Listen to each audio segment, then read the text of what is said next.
what I did those first few days is I basically sat on my couch and cried. It was not a happy time. It was a scary time. I just couldn't, wrap my head around what was going on. We were all pretty much with the idea of, yes, this is only going to be very temporary. We'll be in the theater soon. When we saw it wasn't going to happen, then we started having the emotional letdown. When we first realized that this was going to make a huge impact in the hospitality industry, there were numerous concerns about numbers. How are we going to get guests into the hotel? How are we going to make them feel safe enough to come to us?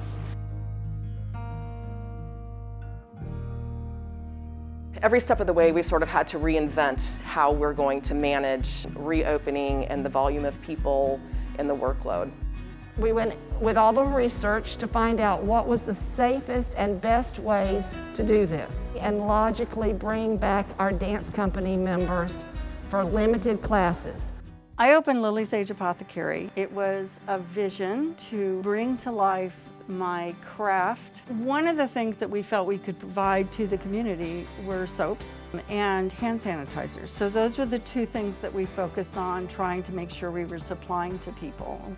In terms of creating safety, we clean. We clean the door, we clean the credit card machine, we clean everything, and we clean after every guest.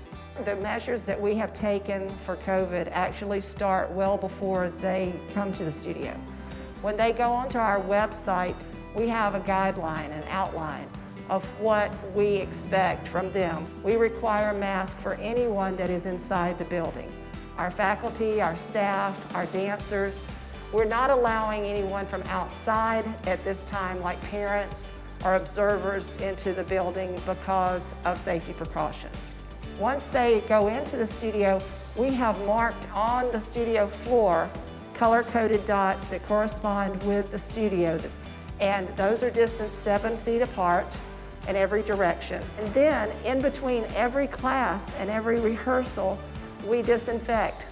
Some of the procedures that we've put in place here at Home to Roswell, the social distancing stickers are in the elevators, at the front desk, the pool. There's a 6 maximum at the pools. The same thing in the fitness area and laundry room. It's only 2 guests at a time. Inside the rooms, there's a COVID clean with Lysol wipes, also the Lysol spray. In addition to that, we leave out 6 sanitizing wipes for our guests to use in case they check in and feel that they need to do additional cleaning. The first person to enter the room is the housekeeper. So the housekeeper then strips everything down, and then a second housekeeper will come in and actually do the cleaning of the room. So she comes in and puts all fresh linen, new toiletries, new towels, all of those things, wipes down every single thing. After that process is finished, it is then inspected by the housekeeping executive supervisor. The GM also inspects the room as well.